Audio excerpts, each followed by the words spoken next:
United nation organisation की अगर हम बात करें, जैसे आप सभी जानते होंगे कि जो यूनाइटेड नेशन ऑर्गेनाइजेशन है, ये इसको सिंपल पहले सबसे पहला पॉइंट जो आता है, इसे बोला जाता है successor of league of nation.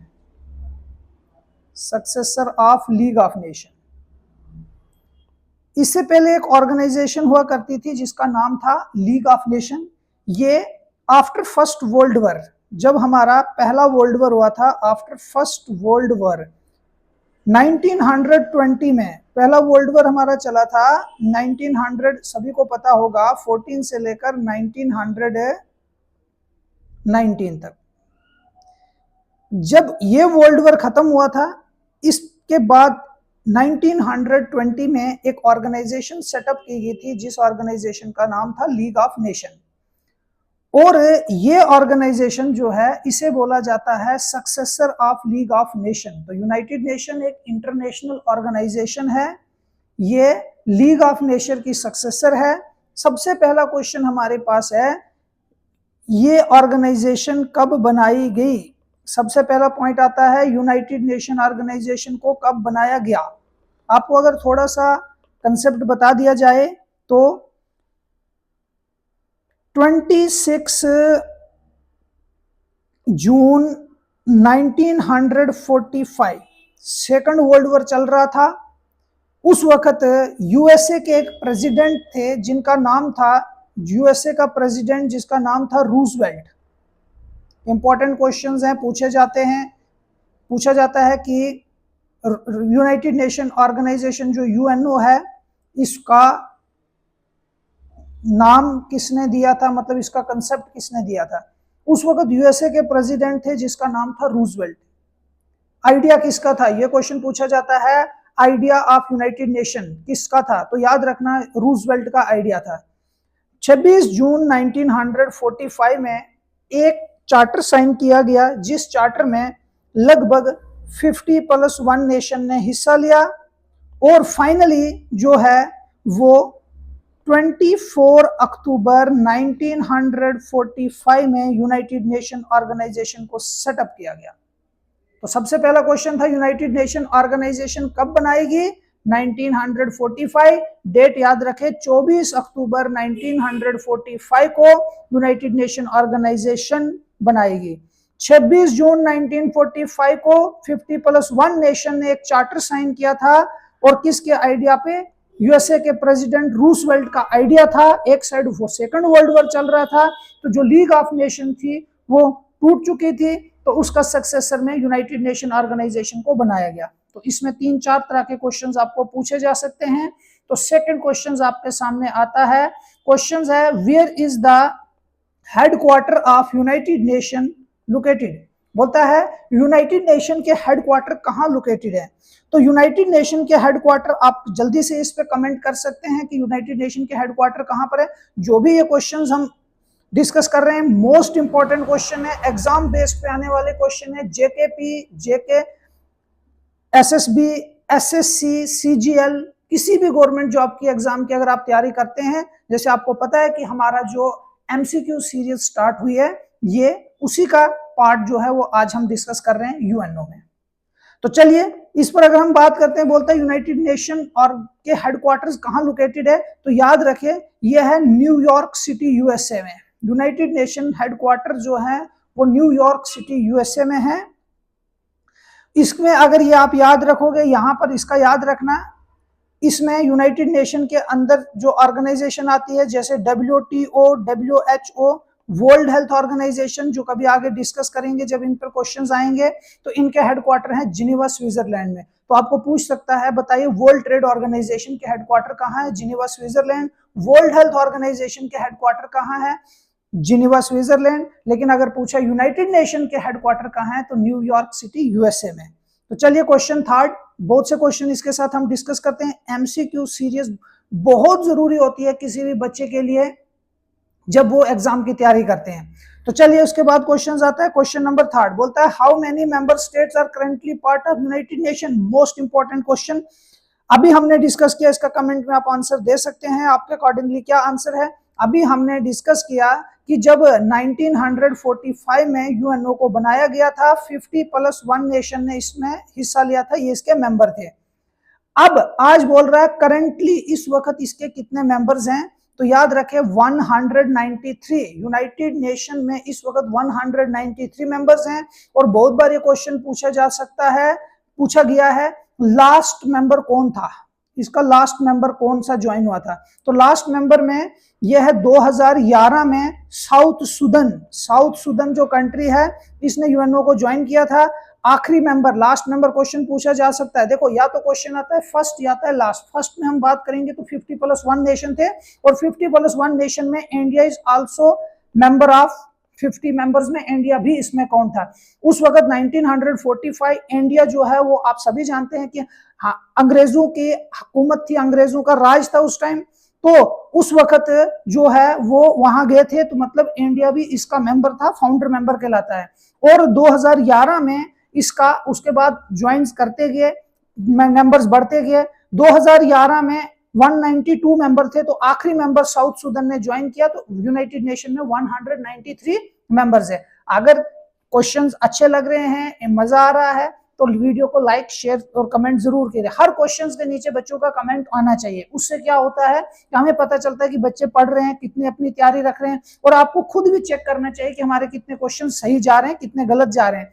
तो चलिए अगला क्वेश्चन, जैसे हमने पहले डिस्कस किया था कि हम किसी भी एक क्वेश्चन पर अगर डिस्कस करेंगे उस पर डिटेल्ड एक्सप्लेनेशन देंगे। अपना पेन और कॉपी जरूर साथ रखिए ताकि ये क्वेश्चंस आपको ऐड हो सके, क्योंकि हम 3-3, 4-4 क्वेश्चंस पर जो इसके ऑप्शंस होते हैं उन कंप्लीटली उसको जो है वो डिटेल में डिस्कस किया जाता है।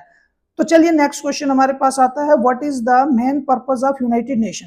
अब बोलता है यूनाइटेड नेशन का सबसे इंपॉर्टेंट पर्पस क्या है, मेन पर्पस क्या है। पहला बोलता है to promote the global trade agreement, to maintain international peace and security, to enforce military intervention in conflicts, to regulate global financial system. तो चलिए ये आप लोगों के लिए मैं होमवर्क रखता हूं, कमेंट करके बताइए इसका आंसर क्या होगा। इसको होमवर्क में देता हूं कि इसको पढ़े, इसका क्या इसका काम होगा यूनाइटेड नेशन का। पहला बोलता है जो ग्लोबल में ट्रेड चलता है, ट्रेड एग्रीमेंट चलता है, तो क्या ये इस पे काम करता है, या बोलता है मिलिट्री इंटरवेंशन इसमें काम करता है, या इंटरनेशनल पीस एंड सिक्योरिटी देखता है, या to regulate global financial system को रेगुलेट करता है। तो बहुत ही इजी है। हम अगर ध्यान से क्वेश्चंस के वो ऑप्शंस को भी पढ़ें तो यहां से भी हम इसको उठा सकते हैं कि इसका मेन आंसर क्या हो सकता है। फिर भी कमेंट में मुझे आंसर कीजिए, नहीं तो नेक्स्ट में जो है वो इस पर भी डिस्कस करके बताएंगे कि आप क्या आंसर करते हैं। तो नेक्स्ट क्वेश्चन हमारे पास आता है, which document serve as the foundational charter of United Nation. अभी अभी पीछे जब हम क्वेश्चन को फर्स्ट क्वेश्चन जब मैं रीड करा रहा था उस अकॉर्डिंगली वहां पर भी इसमें डिस्कस कर दिया था कि यूनाइटेड नेशन चार्टर कब बनाया गया। तो इसमें क्लियरली बोल रहा है कि इसका क्या है, आंसर बन जाता है United nation charter. United nation charter अभी मैंने बताया कब, कमेंट में बताइए कब बताया, कब इसको बनाया गया था। 26 जून, याद रखना 26 जून 1945।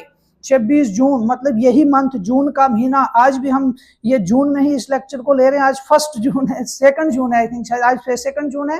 हाँ, तो हम इस लेक्चर को पढ़ भी रहे हैं 2 जून में। और इसी जून के 26 जून 1945 में जब सेकंड वर्ल्ड वॉर चल रहा था तो यूनाइटेड नेशन में एक चार्टर साइन किया गया था, यूनाइटेड नेशन चार्टर। तो चलिए नेक्स्ट क्वेश्चन हमारे पास आता है, what are the main principal deliberative body of United Nations where each member has 1 vote।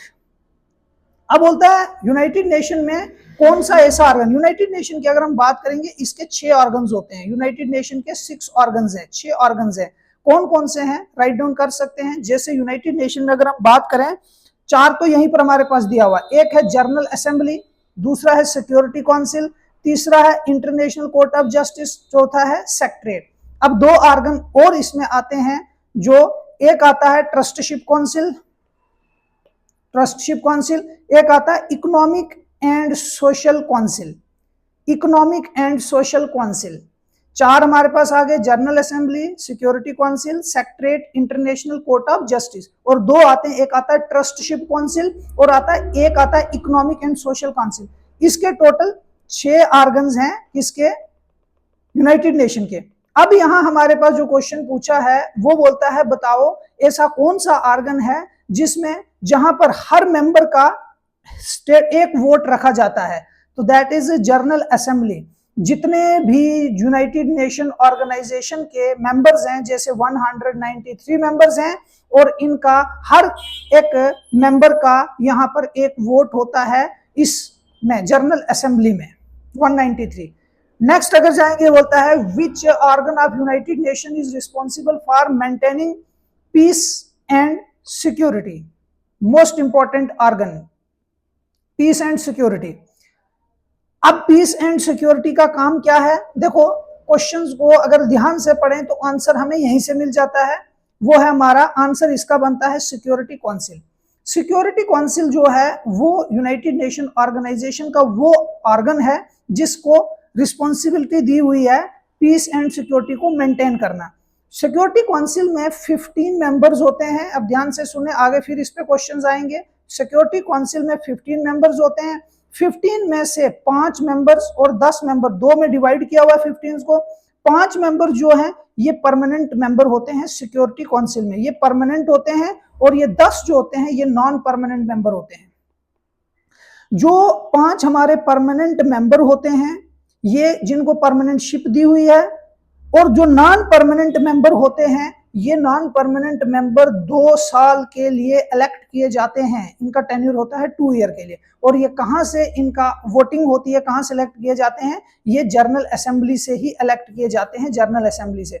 General assembly में हर 2 साल में यहां पर इलेक्शन करवाए जाते हैं। जो 193 मेंबर्स होते हैं वो इसका हिस्सा ले पार्ट बनते हैं, और इनमें से 10 ऐसे मेंबर्स जो हैं वो चुने जाते हैं जिनको सिक्योरिटी काउंसिल में मेंबरशिप दी जाती है, और ये 2 साल के लिए इलेक्ट किए जाते हैं। तो इनका काम होता है इंटरनेशनल पीस एंड सिक्योरिटी को मेंटेन करना। अब जो 5 परमानेंट मेंबर्स होते हैं, आप कमेंट में बता सकते हैं कि कौन कौन से वो 5 परमानेंट मेंबर्स हैं। आगे क्वेश्चन आएगा तब हम डिस्कस करेंगे। आप कमेंट में बता सकते हैं ऐसे कौन से 5 हैं कंट्रीज हैं जिनको यूनाइटेड नेशन में जो है वो परमानेंटशिप दी गई है। मोस्ट इंपॉर्टेंट है, इस पर बहुत बार क्वेश्चन पूछे जाते हैं। चलिए नेक्स्ट क्वेश्चन। नेक्स्ट क्वेश्चन बोलता है who serve as the secretary general of United Nation. किस इंसान को जो है, जो इस वक्त यूनाइटेड नेशन का जो है वो जनरल सेक्रेटरी है? तो इसका आंसर आता है ए पार्ट, एंटोनियो गुटेरेस। ये जो है ये इस वक्त जनरल सेक्रेटरी है यूनाइटेड नेशन के। ये 2017 से यूनाइटेड नेशन के जनरल सेक्रेटरी है। इस वक्त ये सेकंड टाइम जो है इनको इलेक्ट किया गया है, ये जनरल सेक्रेटरी है। जो भी जनरल सेक्रेटरी होता है यूनाइटेड नेशन का, वो पीछे हमने पढ़ा था एक ऑर्गन सेक्रेटरीट, और ये सेक्रेटरीट में बैठता है, सेक्रेटरीट में बैठता है। और इस वक्त जो है ये पर्सन जो है वो यूनाइटेड नेशन ऑर्गेनाइजेशन के जनरल सेक्रेटरी है, और ये 5 साल के लिए इसका टेन्योर होता है। 5 साल बाद फिर से इलेक्शन किए जाते हैं, और 2017 से लेकर अभी तक ये सेकंड टेन्योर उसका चल रहा है। यहाँ ये जो थे ban Ki moon, that is the last. अगर क्वेश्चन पूछेगा who is the last general secretary, last general secretary कौन था 2017 से पहले? वो था बैन की मून। ये यूनाइटेड नेशन के जनरल सेक्रेटरी थे लास्ट। उसके बाद आता है नेक्स्ट क्वेश्चन। क्वेश्चन बोलता है which country is considered as the host country of United Nation headquarters. जो सिंपली बात मैंने अभी बता दिया, यूनाइटेड नेशन हेडक्वार्टर्स कहाँ है? न्यूयॉर्क में है, पीछे भी हमने डिस्कस किया। और न्यूयॉर्क में यूएसए, जब इन्होंने होस्ट कंट्री जो हेडक्वार्टर्स है वो है यूनाइटेड स्टेट, यूएसए में, United state of America, USA जिसको हम बोलते हैं। पीछे हमने क्वेश्चन पढ़ा। यही एक बेनिफिट होता है जब भी किसी क्वेश्चन के साथ अगर हम डिटेल्ड एक्सप्लेनेशन करते हैं, वो सिंगल क्वेश्चन नहीं, बहुत से क्वेश्चन ऐसे होते हैं जहां से तैयार हो जाते हैं। तो बच्चों, आपने जो भी एग्जाम की तैयारी कर रहे हो, यूनाइटेड नेशन ऑर्गेनाइजेशन एक बहुत इंपॉर्टेंट एक स्टैटिकल टॉपिक होता है जो हर एग्जाम में पूछा जाता है। तो ये इंपॉर्टेंट क्वेश्चंस है आपके लिए। अगर जो भी आप क्वेश्चंस पढ़ रहे हैं उनको राइट डाउन कीजिए, बार बार उनको याद रखिए, लर्न कीजिए। कहीं क्वेश्चंस आपको पढ़ते पढ़ते लर्न हो जाते हैं। बस क्वेश्चंस को बार बार रिपीट करना है, बार बार रिपीट करना है। एक आदत डालनी है कि बार बार इस क्वेश्चंस को रिपीट किया जाए। नेक्स्ट क्वेश्चन आता है, बोलता है how many working languages are there in UNO. UNO में कितनी वर्किंग लैंग्वेजेस है? अगर हम ऑफिशियल बात करें, सुनना ध्यान से, क्वेश्चन क्या है, क्वेश्चन पूछा जाता है ऑफिशियल बात करें तो 6 लैंग्वेजेस है यूएनओ में, ऑफिशियल लैंग्वेजेस है 6। वर्किंग लैंग्वेज में अगर हम बात करें तो वर्किंग लैंग्वेजेस जो है वो यूएनओ में वो होती है 2। एक आती है हमारे पास इंग्लिश, और दूसरी आती है फ्रेंच।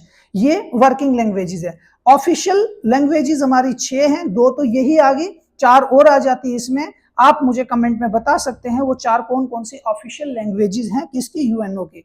तो 6 टोटल ऑफिशियल लैंग्वेजेस हैं, लेकिन 6 में से जिसको हम बोलते हैं वर्किंग लैंग्वेजेस, तो यूएनओ की 2 वर्किंग लैंग्वेजेस आती है, एक आती है इंग्लिश और एक आती है फ्रेंच। उसके बाद अगर हम बात करें तो कौन कौन सी है, एक आ जाएगी चाइनीज, एक आ जाएगी अरेबिक, स्पेनिश,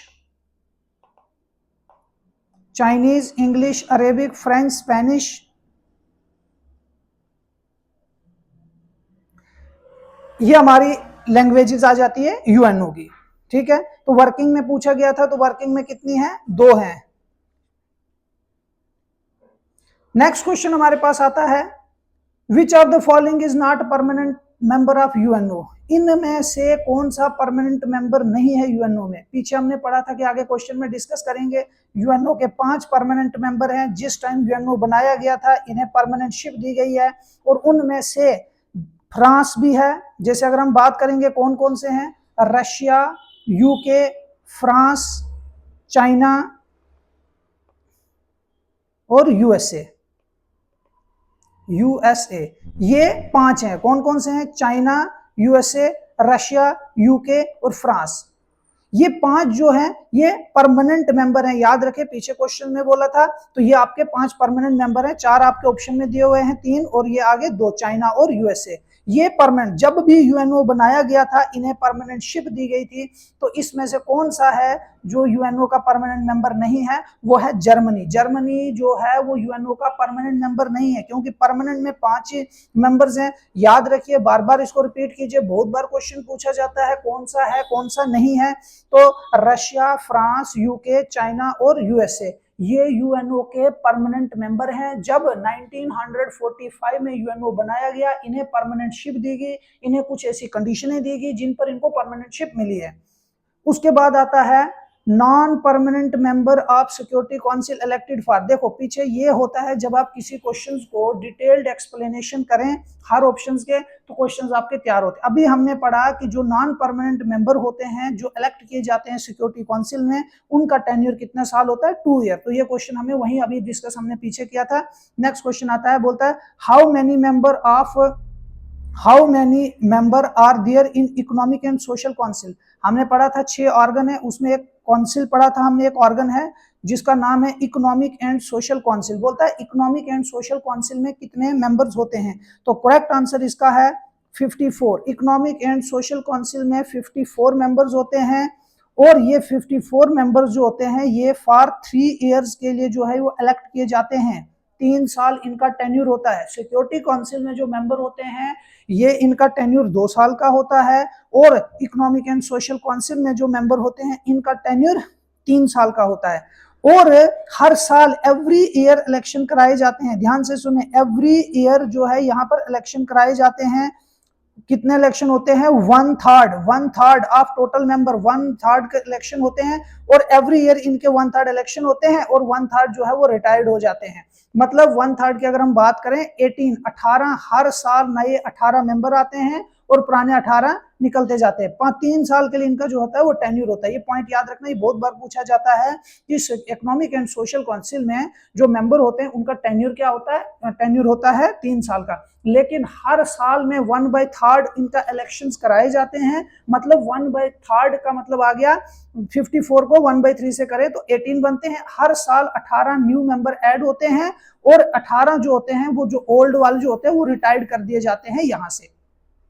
उसके बाद आता है charter of UNO was signed in. बोलता है यूएनओ का चार्टर कब साइन किया गया। पीछे हमने इस पे ऑलरेडी डिस्कस किया, 26 जून 1945 इसका चार्टर साइन किया गया। और यूनाइटेड नेशन ऑर्गेनाइजेशन को बनाया कब गया, 24 अक्टूबर 1945 पे। अभी हमें पूछा है यूनाइटेड नेशन का चार्टर कब साइन किया गया, तो ए पार्ट आंसर बनता है 26 जून 1945 जो चार्टर साइन किया गया। इसमें 50+1 नेशन ने हिस्सा लिया। जो ये 1 आता है इसको बोलते हैं पोलैंड, ये 1 में आता है पोलैंड। जब नेक्स्ट कभी हम डिस्कस करेंगे नेक्स्ट क्वेश्चन में इसके बारे में बताऊंगा इसको 1 में क्यों रखा जाता है।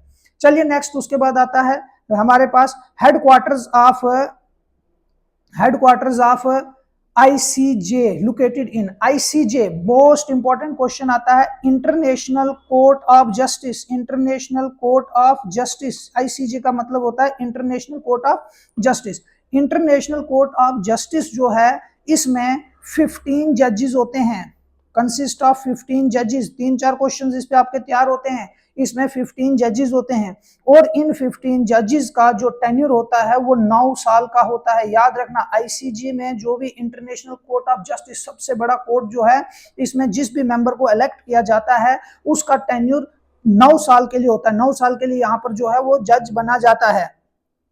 इंडिया के ऐसे 4 ऐसे पर्सन हैं जो यहां तक पहुंचे हुए हैं। इंडिया की अगर हम बात करेंगे 4 ऐसे इंडियंस हैं जो इंटरनेशनल कोर्ट ऑफ जस्टिस तक पहुंचे हुए हैं, जिसमें एक ऐसा भी है जो ट्वाइस यहां पर इलेक्ट हुआ है, दलवीर सिंह भंडारी।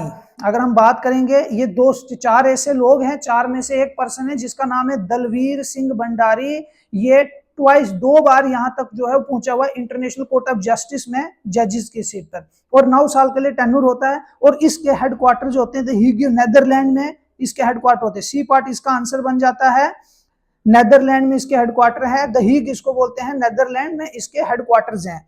तो जैसे एक क्वेश्चन आया, इसके साथ मैंने आपको 4-5 क्वेश्चंस बताए। जैसे सबसे पहले आईसीजे के बारे में पूछा, आईसीजे में हमने पढ़ा कि इसके जो है 15 जजेस होते हैं, 9 साल के लिए इलेक्ट किए जाते हैं, और इसका जो हेडक्वार्टर्स है वो कहाँ है। 4 ऐसे इंडियंस है जो आज तक यहाँ पर पहुंचे हैं, और उन 4 में से एक का नाम मैंने बताया दलवीर सिंह भंडारी। तो आप बाकी 3 का नाम चेक कर सकते हैं कौन कौन सा है। इसमें से एक है BN राव, अलग अलग नाम है। 3 ऐसे और भी लोग हैं जो यहाँ तक पहुंचे हुए हैं, इसमें आप चेक कर सकते हैं। लेकिन ये जो पर्सन जो थे ये ट्वाइस यहाँ पर पहुंचे, 4 ही ऐसे इंडियंस है जो यहाँ पर पहुंचे हैं। तो ये था हमारा आज का टॉपिक जिसमें हमने 15 इंपॉर्टेंट MCQ UNO पे किए। लेकिन इस 15 को अगर हम 4 से मल्टीप्लाई करें या तो लगभग 50 से 60 MCQs आपके जो है वो तैयार हो जाते हैं। 50 to 60 यही आता है। एक एक्सप्लेन डिटेल एक्सप्लेनेशन में क्या होता है, आपके बहुत से क्वेश्चंस यहाँ से तैयार होते हैं। तो बच्चों अगर ऐसे ही लेक्चर्स आपको अच्छे लग रहे हैं, इनको लाइक शेयर जरूर कीजिए, और ऐसे ही जुड़े रहे करियर अड्डा जम्मू यूट्यूब चैनल के साथ। हर शाम आपको जो MCQ सीरीज के जो क्वेश्चंस आते हैं उनको डिटेल में पढ़ें, और साथ में पेन और कॉपी जरूर रखें ताकि इन क्वेश्चंस को जो है वो आप लिख सकें। तो बाकी की जानकारी के लिए करियर अड्डा जम्मू के नंबर पे अगर आपको डिटेल्ड इंफॉर्मेशन ऑफलाइन क्लासेस की बात करें, जैसे अगर अभी डिस्कस करते हैं तो हमारे जो है वो अभी बहुत से आने वाली पोस्टें हैं, जिसमें सबसे पहले एक JK बैंक है जिसकी पोस्टें आने वाली है। और जो भी बच्चा चाहता है JK बैंक की भी तैयारी करनी है तो हमारे करियर अड्डा जम्मू में आप कॉल कर सकते हैं। नंबर है 9906187157। कहीं भी सोशल मीडिया पे जाए आप सर्च कर सकते हैं करियर अड्डा जम्मू के बारे में। तो बाकी ऐसी ही जानकारी के लिए आप जो है वो बने रहें करियर अड्डा जम्मू के